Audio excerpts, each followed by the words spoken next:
Hello and welcome to the latest episode of Weekend Winners in association with BetVictor, where it is Super Saturday at Newbury. All races live on Sky Sports Racing, of course. And we have further bet boosts for you ahead of the Cheltenham Festival later on in the show. So make sure you stay tuned for that. Now I'm going to be previewing even the races in the usual company of Declan Rix and Sam Boswell. Sam, you were at the DRF last weekend. I trust you had a good time. You survived it well enough. Yeah, and bookmaker-friendly results, must be said. Difficult one for punters. Obviously, I suppose Marine Nationale getting turned over was the really significant one. Gaelic Warrior certainly seemed to throw up more questions than answers in some ways, but Ballyburn, very impressive. Very, very impressive. Which way is he going to go remains to be seen. But Dec, you certainly had a good time. You were there as well, not just for the festivities of it, but of course Cargeese and then your bumper winner in the last. Very nicely done. Yeah, no, it was a good weekend for the show. I think you fired in Ilete Tomp as well. So well, thank you. It was no, it was good. It was lovely to be there. I think there was over 20,000 people at Leopardstown on the Saturday. It was a good day. Really disappointed with Marine Nationale. I was hoping he was kind of the star along with Galapan for me, but looks like he might even need my inhaler at the moment to breathe. So, which is a massive shame because he looked like a star in the making to me. But yeah, overall a brilliant 2 days. Although Fluorofucel didn't help the old hangover on Monday, but first world problems. I'm just glad to see that you're back in person. You survived the Monday to come back and you are now here with us raring to go. But it does just go to show, as you say, after Marine Nationale, that nothing is a given in this game. Absolutely. But we've got a few horses, though, this weekend that might just be a bit of a given, seemingly. But, of course, before we get into the action, a reminder, as ever, to please do gamble responsibly. Our tips are not guaranteed to win, but we will still do our best to point you in the right direction all the same. Now we're going to kick-start with the Denman Chase, of course, a grade 2 for 5-year-olds and over 2 miles 7 at 2:05 at Newbury. Now Shishkin is a short price favourite, understandably so. 4 rivals to contend with. So Dec, how are you playing this one? Yeah, look, I think this is going to be a really tough weekend punting. You know, the ground is changing quite quickly now all of a sudden as well. If I break even for the weekend, I'll be more than delighted. But yeah, look, it's great to have, we're going to have the Game Spirit and the Denman on Sky Sports Racing for the first time, which is great. And this is a proper race. Look, I'm going to take on Shishkin. I've never felt this kind of soft and heavy ground has really suited him. Obviously, there's a bit of mental fragility there with him. You know, maybe we've got to worry about again, will he jump off? The other thing with him as well, how will his King George experience kind of play on his mind, because he was quite sore after his unseat, Nicky Henderson has said. So with the softening ground, it's all led me to believe that Protectorat is the one who's I'm going to bet in the race. Look, he's been in good order this season. We've been on great terms with himself, probably too fresh and too well in the Betfair Chase. Then he ran a huge race in a good competitive Cheltenham Handicap off the 165, carrying 12 stone. Then again, I think he ran very well against the rusty Lompress. Like trying to give this guy £4. I know it was his seasonal debut, but that was a tough task. But look at the pictures there. Look how he gallops. He's always been a horse who's travelled strongly, Protectorat, but he's never had the closing gears, which is maybe no surprise given how he hits the ground hard there. But with all that rain at Newbury, it's going to make it more of a stamina test. It's going to slow down the speed of Shishkin. So I think he's a sporting play for a top team, for a horse who's versatile against the heavy favourite. And obviously, as you just said, will not be minding the ground at all. Like, I mean, even Sam getting here today to the studios, the rain was still coming down. It came down all day yesterday as well. So for all that at Newbury, we've had good ground all season pretty much. Now we're pretty much having to change how we're viewing the racing this weekend. Yeah, and Dex alluded to it. I definitely think you're going to at least want to watch the first race, perhaps before getting too involved, just to see how it's riding. But let's just going to dispel a little myth here. Shishkin has run just the one time on heavy ground. It was a novice hurdle at Newbury, beat Shake 'em Up Harry by 11 lengths. Watch the replay. He got through it fine. I know he's an older horse now and he'd probably have a preference for that easier ground, for slightly better ground. But, you know, his record on soft, I don't know if that's enough to put me off. Maybe he'll drift out a little bit because of that and we'll get a better price, but I'm keen on it. I'm not saying that he doesn't go on it. I just think he does everything a little bit easier and a little bit sweeter on nicer ground. But Go on, carry on. My shortlist were 2 effectively, and I thought Declan's Case was kind of where I came down. The other 3 in the race, Sam Brown, lovely horse, lovable horse, but he's out of his depth, I'd say here. Hitman's a horse I've just never really warmed to, and I think that lack of consistency against 2 slightly classier animals at the head of the betting is going to find him out. And the outside of Kim Bailey, I just couldn't really put on my radar. So that narrowed it down very quickly, and I think the class is going to come to the fore here. And the only thing I would say as well, if Nicky Henderson's that worried about the ground, he won't run him. He will pull him out. Don't put that in Nicky's head. Come on. But like, if it's that much of a concern, we won't see him. So I'm fairly confident we will see him, and I think he'll win. And I think it'll be a case of all roads lead to Cheltenham. Yeah, and to be fair, we know with the Fighting Fifth, when Shishkin was supposed to run in the Fighting Fifth, that he was pulled out as account of the ground reportedly. So we're pretty confident that if the ground is all that testing, then yeah, Connections won't be all that tempted to run Shishkin. So I am rowing in with you, Sam, with Shishkin. The Protector at forecast, because I'm being that brave to be able to put up a 1-2 at the head of the market to finish in that order. But just provided he doesn't do anything silly, which isn't an absolute given with Shishkin, as we know. But that means that we're almost weirdly more attached to him because he is this bit of a character of a horse. But if he jumps off, doesn't trip over himself, then he wins this and wins this quite nicely. Kate, do you want some good news as well? Yes, please. Run for your money with BetVictor, up to £100 on bet. So if he does anything slightly quirky, obviously we have had that concession ever since the Lebake days. That's kind of where it was created from. We've refunded, I think, over 550 horses in the last 2 years on this. So it's a consistent concession. So if you're a Shishkin backer, that may be where you want to utilise that kind of protection. I appreciate that a lot. That was perfectly teed up, and I didn't even realise it was going to be. So yeah, I'll definitely be taking full advantage of that because yeah, hopefully he jumps off. Hopefully he travels sweet enough in the ground. But if the ground is that bad, he won't run. And I think he's the classiest horse, like you say. All roads then lead to Cheltenham, and Protector, an admirable horse. And I'm really pleased that Connections are having this kind of really brave approach with him because he's running himself into form as a result of that. The trip last time out, too short for him. Conditions will be fine, but I still think at their absolute peak, Shishkin is just the classiest horse in the race. So a little bit of disagreement there. Declan's going to go with Protector at Sam and I, though, both with Shishkin. But again, do let us know your own selections in the comments section below. Now, before we move on to our next race, if you are enjoying the show, and of course we hope that you are, then do remember to like and subscribe to the At The Races YouTube channel and also hit the bell notification so you never miss an episode. Right, on to our next race because we have a really trappy renewal of the Grade 2 Game Spirit Chase over 2 miles, of course, at Newbury again at 2:40. Now, Edwardstone is your current 7-4 market leader, but it's Funambule Savola who's won the last 2 renewals. So, Sam, I mean, I found this one pretty tricky to solve. Doubts about all of these in some way. So what did you make of the race? A horrible puzzle, isn't it? It's an interesting race. But yeah, you could sort of sit and square it every which way. It came down to price for me, Kate, looking through the field there. Am I going to fall for the Edwardstone trap again?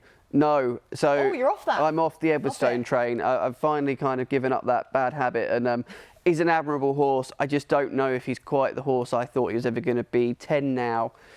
In this kind of company, I just couldn't forgive him. And at around that kind of price, he's just too short for me. Booth Hill, again, kind of always felt he was a bit younger. Like, I can't believe the age he is. Maybe it's because I don't feel like I've seen him enough. But, he's a nice horse for Harry Fry. But the prices for me, I was willing to have a very small dot on Editor de G to bounce back. Obviously changing things up a little bit here by putting the cheap pieces on. I think he's just been I love his run style. When he's on a going day, there's nothing better than watching him ping, ping, ping. I really like him. And I just thought, if I've got to have a play in the race, it will be him at the price. And I think he'll be the type that will shorten. I think you're going to know your fate by how the market goes. Yeah, which does tend to dictate with Editor Digit. And he's, of course, getting the first stone cheek pieces also.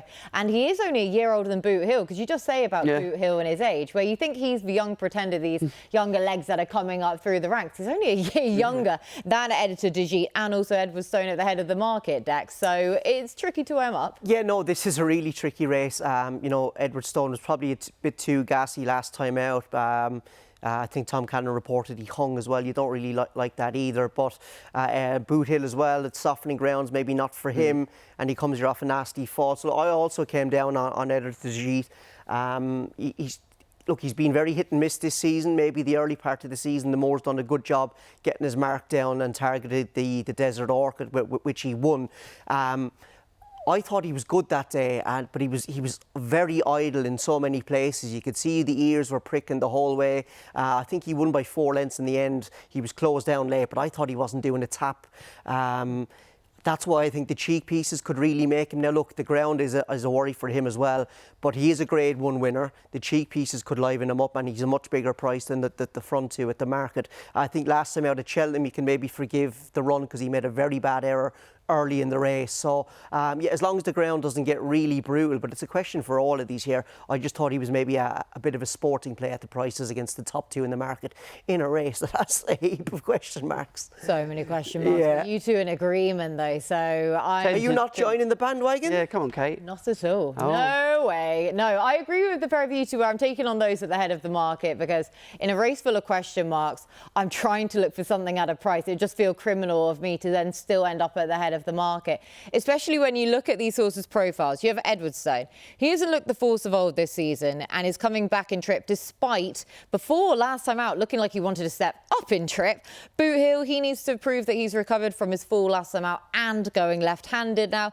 Editor de Gite, just for me, tricky to weigh up. Very disappointing last time out for all. He did make that error early on in the race. Funambule Savola, he's been well beaten this season, despite this being his race, but he might have sights set on the Grand Annual this time instead. So with all of the doubts about the rivals here, I just wonder if it's worth giving Amarillo Sky a chance at 11-1. And he's already been backed in from his earlier prices as well. Now, the doubt he has about this, it's the fact he's making his return from 378 days off of the track. But he did finish lame when we last saw him, when he finished 4th of 6 in the Grade 1 Clarence House Chase, beaten 9 lengths by Editor de Gite. But that was still a fair effort considering he finished lame. Prior to that, he bolted up over this course in distance, as we're seeing in shot now in a handicap chase. And prior to that, he beat Fugitive, who's gone on to bigger and better things. So he's 2 from 3 over fences at Newbury, falling on the only defeat when he would have won anyway. So doubts about the runners. If he's just the horse that he was thought of previously, which was a potential champion chase contender. And if he retains that ability, then at 11-1, I can't leave him at that price. So Amarillo Sky for me. You're both with Editor de Gite, who has actually finished in front of my selection at one point, but hoping to reverse the tables and with your selection. Again, do let us know your own selections in the comment section below. As we move on to the feature race of Saturday, this is, of course, the Betfair Handicap Hurdle, a Premier Handicap Hurdle over 2 miles at 3:15 at Newbury again, of course. Now, Willie Mullins has the current favourite here in Ocastle de Mott, who makes his first up for 238 days, running off the £6 lower mark here in Britain than his Irish mark. Because of each of these jurisdictions, they can't quite decide how to weigh up French marks to then re-establish them in Britain or in Ireland. So a bit of disparity there. I've got to say, I hate these horses coming in here first time out, because it's just betting is tough enough, but betting into the unknown is even harder. Yeah. I don't think they should be allowed run first time up in Premier handicaps, but I've just got my excuses in when Willie does my horse on Saturday, so there you go. But it's tricky though, Deck, isn't it? Because we know obviously he's £6 well in on his Irish mark. And if you think about the Irish horses when they come over here, they tend to get a few more pound put on top of it. So he's well treated on that. But that still doesn't necessarily mean he's well treated overall. So how do you weigh him up? Well, yeah, I don't know. You can go onto attheraces.com and watch all the French replays for a start. Yeah, there you go, company man, and get a look. But I just think there's too much of a guessing game there myself to be running in Premier handicaps first time out. For all the kind of air and mystery, definitely does add to the race with Willie trying to continue his recent dominance. So what are you going to side with instead? I'm going to go with the second favourite, Alta Belly. I do like him for the Harry Fry team. He's been in good order this season. Even last year he was considered, although he was quite a big and raw horse last year, he was considered good enough to go to Aintree and run in the Grade 1. I think at the top novices hurdle, I think that was just too much for him. But he looks more the finished article this season. I think both runs at Ascot, you can definitely upgrade the form because he had very wide trips in both races. I don't know, is he a bit of a claustrophobic horse that Johnny Burke needs to kind of set up wide or whatnot, but the big thing for me is the ground's going to be a lot softer for him at Newbury, and you can see here in the replay, look at the action he has, and also look at Johnny Burke working his left rein. This horse was hanging quite badly, so I think getting back on a softer surface will really suit him. He's in good order, he's fresh, and Harry Fry was interviewed in Sky Sports Racing during the week, said he was in good order as well. So yeah, I thought Altabelli was a sporting play against the unknown favourite. I'm just hoping Willie doesn't do me this week. Yeah, that's, I know, he's just a nightmare of a horse to weigh up, but you're focusing on a horse that's kind of been forgotten about from that Betfair Exchange Trophy Handicap Hurdle at Ascot, where loads of people are talking about horses that ran in that race. I haven't heard too many talking about him, so that's a positive. Sam, were you also looking at that sort of form line, or where were you heading to? So it's tricky, isn't it? Going back to the head of the market deck, some punters love it. You know, for them, they think, it's good. You know, Willie's targeted the race, and we've seen a bit.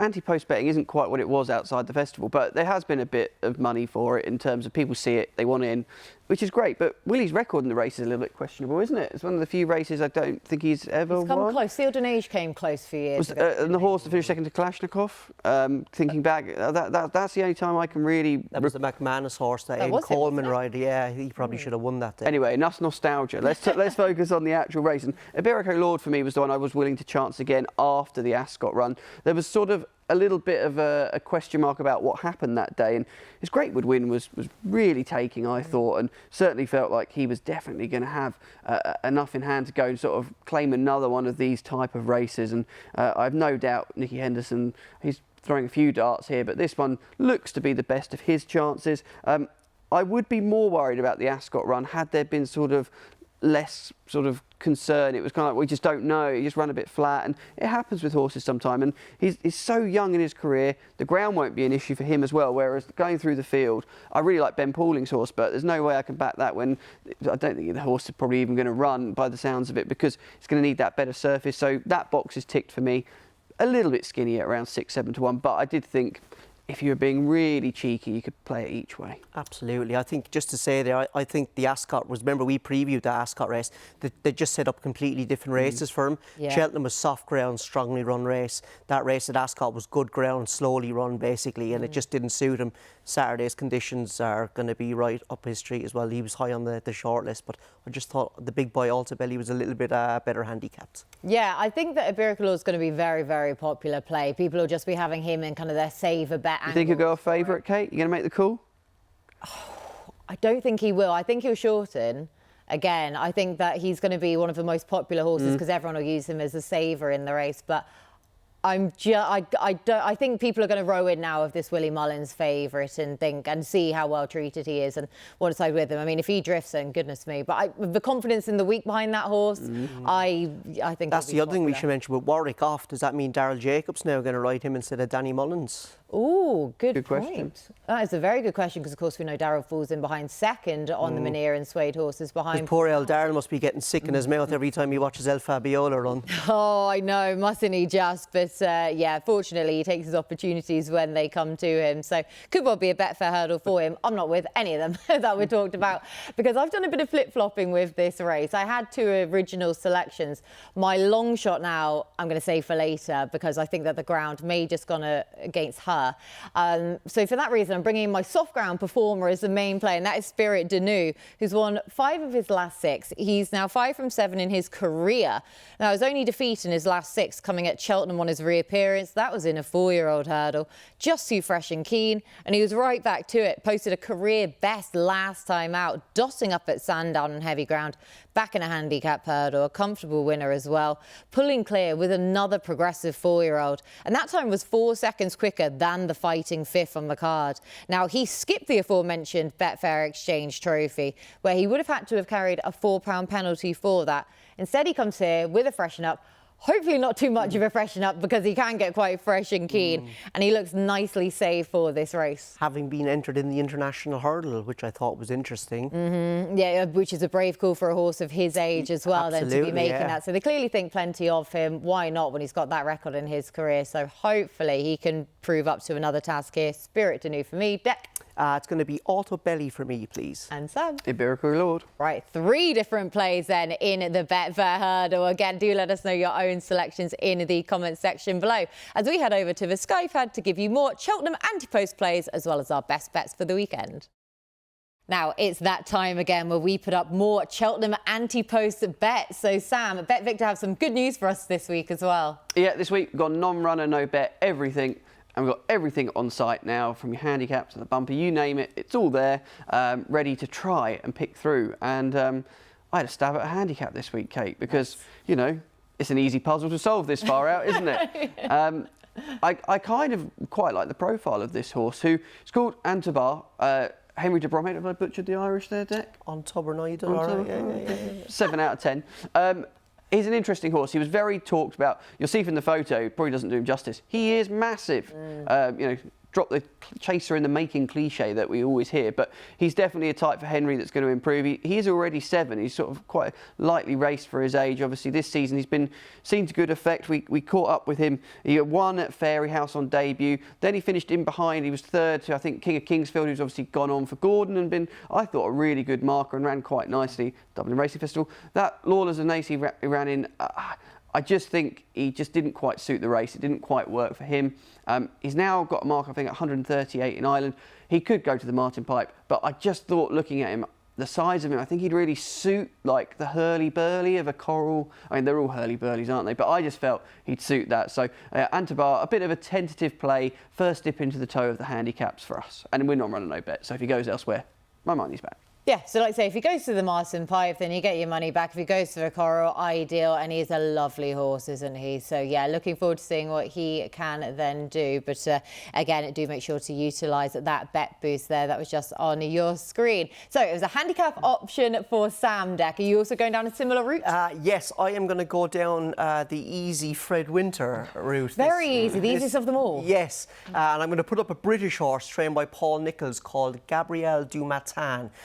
We've only seen him once on these shores at Huntington, but he really impressed me. Typical former French racer, jumps well, travels well, is professional. What I really loved was there was a kind of a marked step up in pace on the run to 3 out, and I loved the little bit of toe and class he showed to hold his position comfortably. Then he was in front then after getting a good squeeze from Harry Cobden. He was probably in front too soon. Nothing Harry could do. I'd say he's just getting to know the horse, but he was still quite green and raw when he hit the front, and I think he was a very ready winner. I think there's an awful lot more to come from this horse, I really do. He does need one more run to qualify for the Fred Winter, but with the safety net there of non-runner, no bet, you can fill your boots. Fill your boots. 13-1 then as well, boosted from 10-1 for Gabriel du Matin ahead of the Fred Winter. So again, utilising that non-runner money back concession. And I'm going to complete the hat-trick trio because I'm also hat-trick trio. Handicap trio even, yeah, hat-trick trio. We're going to double down on the 3s. Handicap trio, because I am also going down that route, but with the Ultima this time. Again, one of the easy ones on the card. And this is with Panda Boy. Now, he may not run at Cheltenham, but again, trying to utilise the non-runner money back concession there, because he could just go straight to the Grand National, but a really, really likeable horse. And Corach Rambler has, of course, proven that you can do the double, and it's very feasible nowadays. So connections might just be more tempted to go to the Ultima before the Grand National. But Panda Boy clearly been plotted for some spring targets. 3 times he ran before Christmas in competitive events. In the listed Paddy Power Chase at Leopard Sound when he finished 2nd. Back over hurdles last time out, and he ran a really solid race to finish 4th behind Maxim. And his stamina very much came to the fore then. So back over fences, staying trips, big field. He's never travelled outside of Ireland, but it'd be great if they really are bullish with him and taking all of these big spring targets. So Panda Boy for me, 18-1 boosted. Again, make sure to utilise the QR code there or at theraces.com/weekend winners to take advantage of the bet boost. Now, that was our Cheltenham anti-post plays then for this week, but of course more immediately our races this weekend. Best bets on offer. Sam, you're up first this time. Yes, it's difficult this weekend, but I'm quite confident we found a winner or two here. Lark in the Morning, this 120 at Naas. Make sure you watch it because the race has a really good record, bad news for Declan, of throwing up the winner of the Fred Winter Boodles at the festival. Lark in the Morning is about a 7-to-1 shot for that race at the moment. Caught everyone's eyes, you know, it was very easy to see when he was behind High Wind. That was a race we sponsored in Ireland and certainly came back, took a blow, and I think he's been well talked up, but he was out of the race on Wednesday due to the going. Be interesting to see should he take his chance on the weekend, because they're going to have to get another run into him, I think, by the sounds of things. So he is going to be my nap. I think he'll win. He's got a nice small field here to deal with. BetVictor Hurdle we've already spoken about for the Betfair Hurdle, and I'm just really keen on this horse. I think sevens, anything around that price, is very fair, and you can probably play the extra places with us and enjoy a real cheeky each-way bet. But the long shot will also be an each-way play. Doddy the Great, I'm not sure about the ground for this horse, but the age stat would go against him as well. But you've got to think, actually, he's such an incredibly lightly raced horse. I don't think it counts. You know, 6- and 7-year-olds when they do well. This horse is 8, but only had a handful of starts. Second at Cheltenham on soft ground last time out. I thought I'd roll the dice with another one in the big handicap. Yeah, well, it's a race to be rolling the dice in, isn't it? Especially at 22-1 for Doddy the Great as well. Dec, where are we going for your bets? Yes, I've had to have a last-minute change because we obviously record this on Friday morning and Warwick is now off, so I'm going to have to switch up. The nap is actually going to be Protectorat.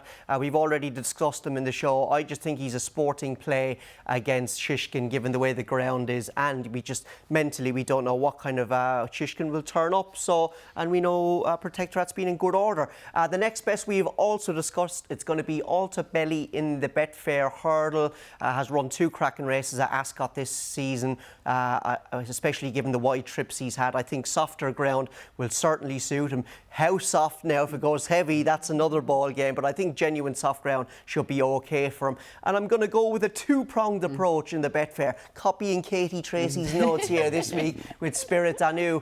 I also like this horse from the Moore team, really progressive this season, jumps well, travels well. I liked what he did at Sandown when he won a handicap the same day as the Fighting Fifth. The time was very good, the sectional combo was very good with what Not So Sleepy did. When the pace was increasing on the run to 2 out, he did it all easily. And very interesting, they left him in, they had a look at the international hurdle with him, suggesting that his mark could be still workable, especially with Quaylen Quinn taking another £3 off his back. I was wondering why you were positive on him then when I tipped him up earlier on as the main play for the Betfair Hurdle. Now it makes perfect sense. But we're all taking a similar approach with our next best on our long shot going for the Betfair Hurdle. But my nap, I'm taking a bit of a stab at this one because I talked about this horse earlier on. And it's going to be Amarillo Sky, of course, in the Grade 2 Game Spirit Chase at Newbury at 240. 11-1 chance. But the Game Spirit just looks wide open. You can throw stones at all of the runners. That, of course, does include those at the head of the market. So why not side with a horse that is 2 from 3 over fences at Newbury? Should really be 3 from 3. The only doubt being his time off the track since he finished lame when last seen. But he was a potential champion chase contender last season. So hopefully he's still the horse he looked then, and his price is too big for me to ignore. Now, Spirit Danu, next best, 14-1 for him for all of the aforementioned reasons. A young horse, a lot of potential, no problem with the testing ground on the back of that heavy ground success at Sandown. £10 rise is quite harsh because he is still improving. He is going to need extra improvement, though, again from him, but a freshen up, and hopefully he can overcome the revised mark. And my long shot is going to be Lucia in the same race in the Betfair Hurdle. And I did a bit of a switcheroo, as I said to you beforehand, with my 2 selections from the initial stages of the race as soon as I saw what the ground is going to be. Ground may not suit Lucia, but she's just a mare who's done very little wrong this season. She won that Betfair Exchange Trophy when last seen, so I'm hoping she's still on the up, and at too big a price. And for me, just with the ground concerns, I can't ignore Lucia. Right, they are all of our best bets for this weekend. So thank you very much to Dec and Sam for all of their hard work as per usual. A big thank you to you at home for watching. Best of luck with your bets this weekend. We'll be back at the same time next week to look ahead to the best of the action at Ascot.